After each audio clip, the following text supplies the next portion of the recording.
Hi, welcome back to the channel. My name is Lisa Elvin Stoltari, and I am a genealogist and a passionate traveler.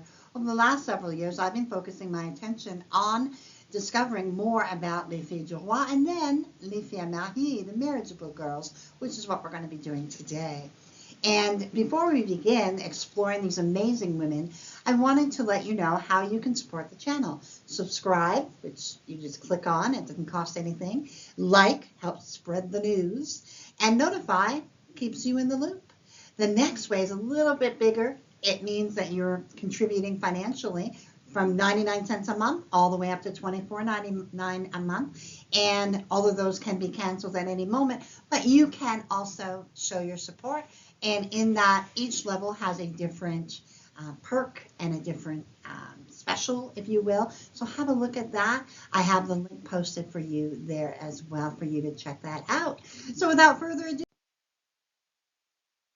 look at episode 106, Marie Mazouer. It's also spelled without the R with an E accent aigu, in case you want it like that accent for American audiences. I just want to make sure you know that there are two variations of that.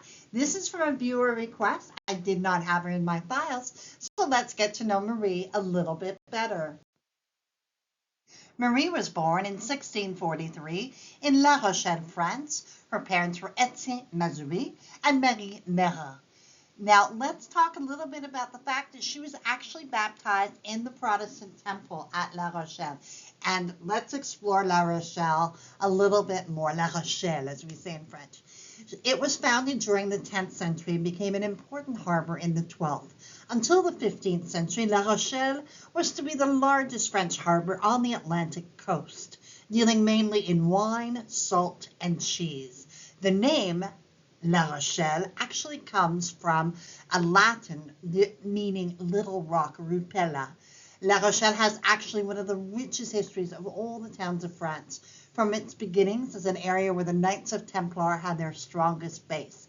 Now, how did it become so entangled with the whole Protestant Revolution? Well, Eleanor of Aquitaine married Henry Plantagenet in 1152, who became King of England as Henry II in 1154, and thus put La Rochelle under Plantagenet or British or English rule until Louis VIII captured it in the 1224 siege of La Rochelle. During the Plantagenet control of the city in 1185, Henry II had the Vauclair castle built, remains of which are still visible in the Place de Verdun. From 1568, La Rochelle became a center for the Huguenots. So in that 100 and 150 years, there were a lot more. That is what I believe led to the beginnings of that Protestant hub, if you will. And it was in La Rochelle that the Protestant revolutions occurred, the revolts, and created the uprising that would become known as the Siege of La Rochelle. Throughout the 1600s, the Huguenots were expelled from La Rochelle. Now, obviously, I don't know the particulars of Marie, but I can tell you that this period of time, 1643 till about 1660, definitely was a hotbed of influence. So it would have been, if you wanted to escape, it was definitely part of that new France. Although you had to become Catholic, at least you could save yourself. And many people actually from La Rochelle would go on to establish places like New Rochelle in New York, where they could practice be French and also Protestant. And so, but let's have a look at what Marie's choices were. Marie was left an orphan by the death in 1661 of her mother, and she left for New France in 1662.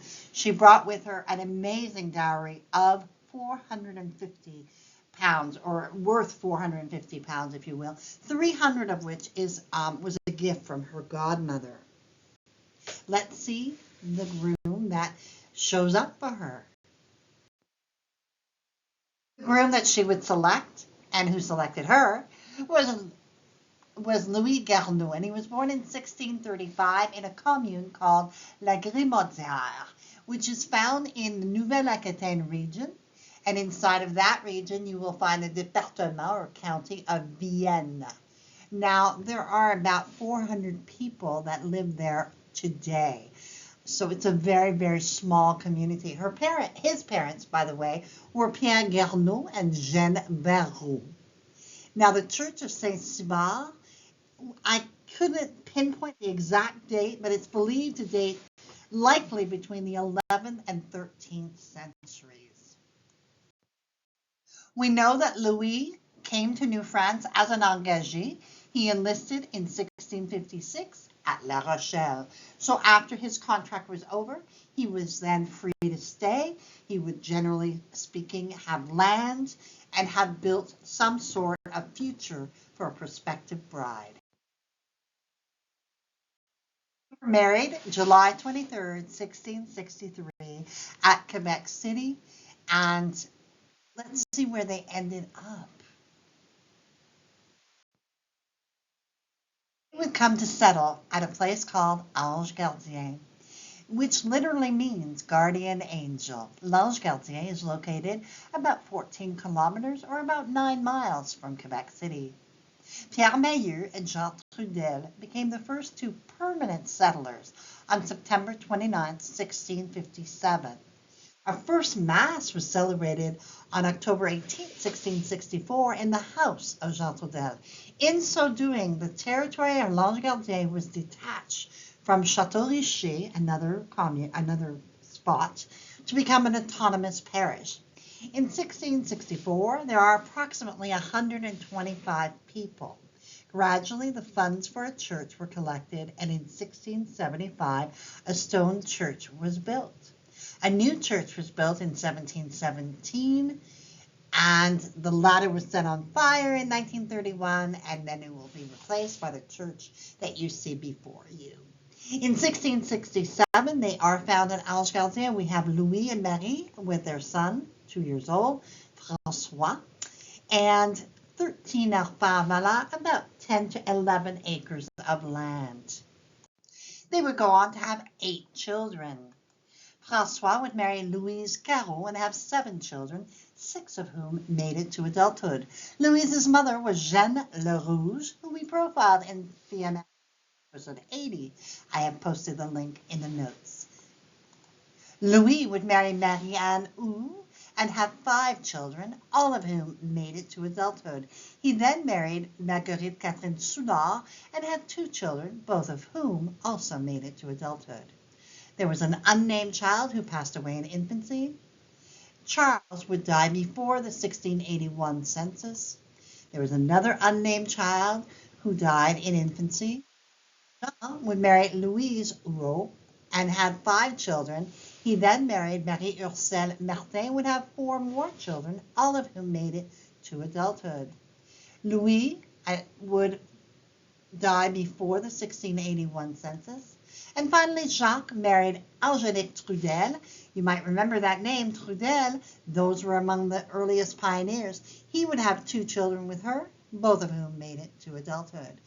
Now, Louis in the 1681 census is found with Marie.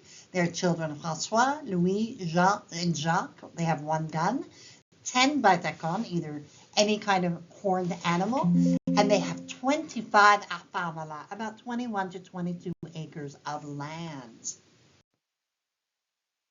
Louis would spend some time in the hospital in 1695, and by 1698, he and Marie would make arrangements with their eldest son, François, and his wife to manage their affairs.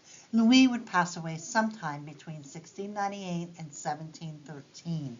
That's the last time we believe that he is mentioned. He was at least 53 years of age. He and Marie would have been married about 35 years. Marie herself would pass away between 1713 and 1715. She would have been about 60 years old, and she would leave us with 75 descendants as of 1729. And with that, we end our story of Marie. She lived a tranquil life. She lived a life that where she came, she got married, she had children. They just lived a life, and it wasn't all drama and strife and all of that. So sometimes it's nice to have ancestors who just did the thing, you know. And we are very, very grateful that she came to our shores and she gave of herself, and we are blessed by her memory. So thank you so much, Marie. And I also want to say thank you to my patrons, supporters, and subscribers. Thank you so much for your support and your constant encouragement. I really appreciate it. So until we meet again on the next episode, I will say au revoir.